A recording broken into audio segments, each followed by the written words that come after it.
Please subscribe Tito Manny Vlog.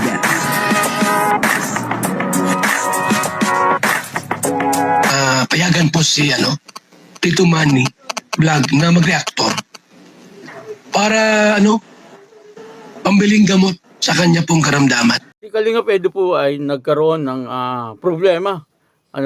Talagang siya ay nagdamdam, naghinanakit at talagang nagtampo. Kaya ang ginawa niya ay iniwan na lang niya. Etong babae. Papanoorin po natin yung video at syempre bibigyan po natin yan ng konting reaction. Pero bago po yan, ako muna po bumabati sa inyong lahat ng magandang umaga, magandang tanghali at magandang gabi sa inyong lahat mga kapatid. Saan man kayo ng panig ng mundo naroon ngayon ay mag-iingat kayo palagi at pagpalain kayo ng ating Panginoon. Maraming salamat din po sa patuloy na tumatangkilik sa aking YouTube channel at nanonood sa aking video reaction. Patuloy na po natin suportahan sila Kuya Bal Santos Matubang, Kalinga Prab, at Edna Vlog, Jack Tapia at yung mga kasamahan ko pong reactor sa Kalingap. Ganun din po yung mga charity vlogger na Kalinga partner. Ito po yung video na kung saan si Kalinga Edu ay talagang nagdamdam, naghinanakit, at nagtampo. At talagang si Kalinga Edu ay napaiyak, At kaya yung ginawa niya ay talagang iniwan na niya itong babae. Ang kabuuan po ng video ito ay mapanood po natin sa YouTube channel ni Kalinga Edu. Ito po yung video, panoorin po natin. Medyo nagtampo at konti silang kalaman dahil tungkol sa iyo at yun medyo ganun sa pagtatampo medyo hindi na sila willing tumulong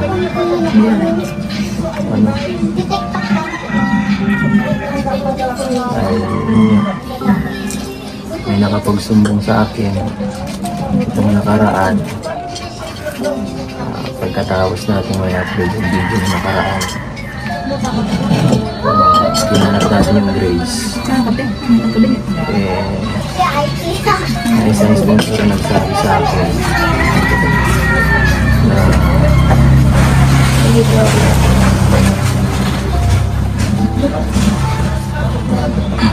na hindi daw totoo yung Grace mo.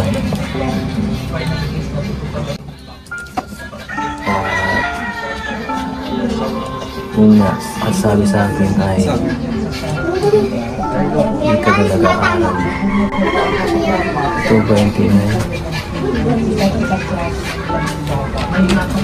Pinipirma ko rin yun. Nung nagpunta ako sa registrar, nakita ko daw ang mga grades niya. Grades niya, early grade, generally, ikaw. Kasi yun nga, sabi niya, gusto ko maging fair sa lahat. Kasi ayoko naman maniwala basta-basta sa mga sponsor na kung malibas magsalita yan. Kasi syempre ako, may tiwala ako sa inyo bilang mga tinutulungan nyo. Mas kayo ang pinagtitiwalaan ko kaysa sa ibang tao. Kaya ako mismo ang sigurado. Yun nga, nung nakita ko sa registrar, first year pa lang, hindi mo na pala tinuloy. Sabi ko ako parati, gusto ko mag-ship. Sige ko talaga kaya ko talaga. At medyo yun nga, medyo nakapalungkot dahil parang parang medyo, yun nga, parang paglaruan, parang gano'n ang pili ko nakapalungkot bilang tumutulong na yun, malaman ko na gano'n. Bakit di ka nagsabi sa akin? Nano po ako yun, nahihiya po ako. Totally, first year pa lang, ka, tumabaragsak ang grades. Yan sa pero yung iba kasi talaga di ko kaya mama. Ayoko din sana talaga sunod ko kasi nahihiya mag-ako at tinutulungan mo na. Gusto ko din sana at nahihiya ako. Di ko talaga po yung kaya. Sabi ko gusto kong mag-ship na lang. Gugustuhin ko na Nakita mo po yung lahat na grades mo ng first year. Yung first year lang po may grade siya kasi itong nakarang taon. Kung mag-second sem at itong first year, wala siyang grades at di po siya nag-enroll.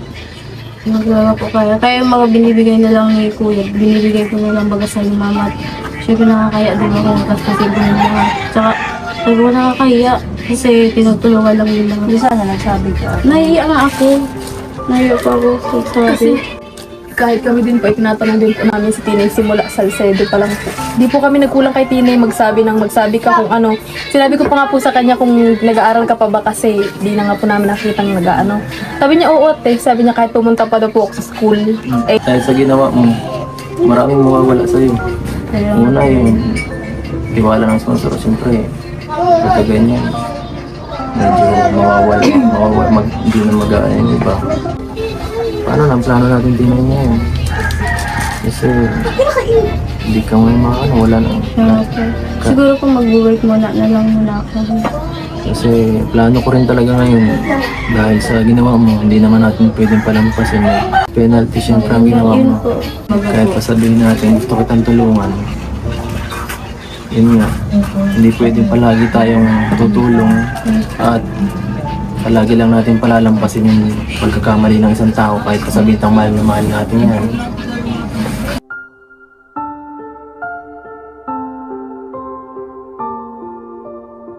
Po, no, dito ay talagang nagkaroon ng parang lokohan. Ano po, isa sa mga beneficiary ni Kalinga Pedro, no, akala niya po ay nag-aaral itong bata, ano, hindi na po to bata, ano, talagang dalaga na, ano po, at may tamang kaisipan na, ano po.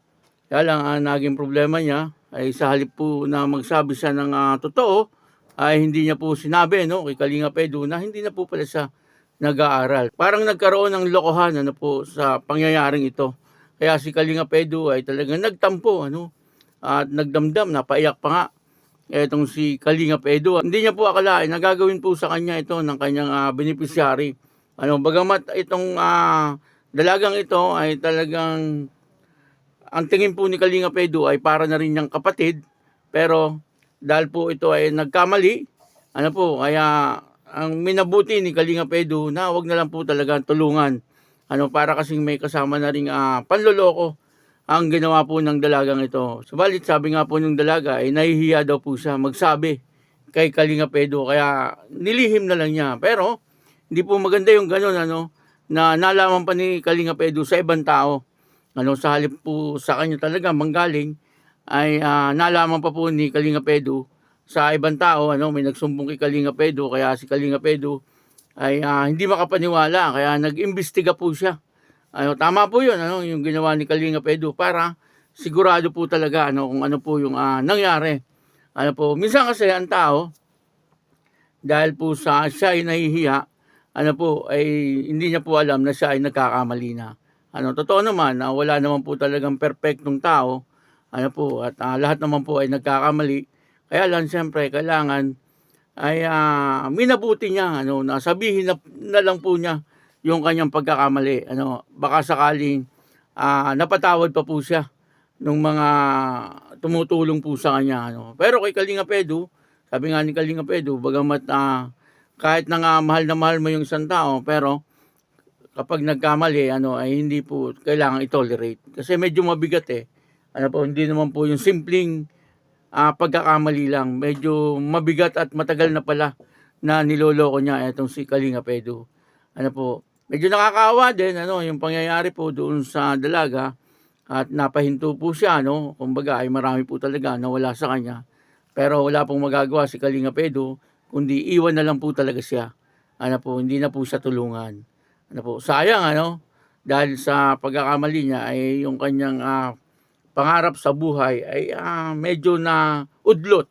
Ano po, hindi naman natin sabihin na hindi matutuloy kasi baka magsikap din po siya, no, bandang huli makita po natin ay nakagraduate din siya at successful po siya sa kanyang buhay, ano. Kumbaga sa ngayon dahil po sa kanyang pagkakamali ay naudlot, ano po, at sana, ano, ay maging maayos na po, ano, yung kanyang buhay, ano po, at sana kapag may mga pagkakamaling ganon ay maaga pa lang ay dapat ay baguhin na niya, ano po, kasi katulad po nung lumala ay medyo hindi maganda, ano po, ang nangyari, ano. Kaya yun, ano po, dito ay talagang nagdamdam si Kalinga Pedro at talagang medyo mahal niya itong batang ito, ano, parang kapatid na niya kung ituring. Kaya masakit po sa kanya na iwan niya rin. Pero hindi po pwede na i-tolerate nga yung mga pangyayaring ganon. Kaya minabuti po ni Kalingap Edu na wag na lang ito tulungan. Kaya maraming salamat po sa inyong lahat at patuloy lang po natin suportahan Kalingap Edu. At ako po si Tito Manny Vlog na nagsasabing God bless you all. Diyos mabalos.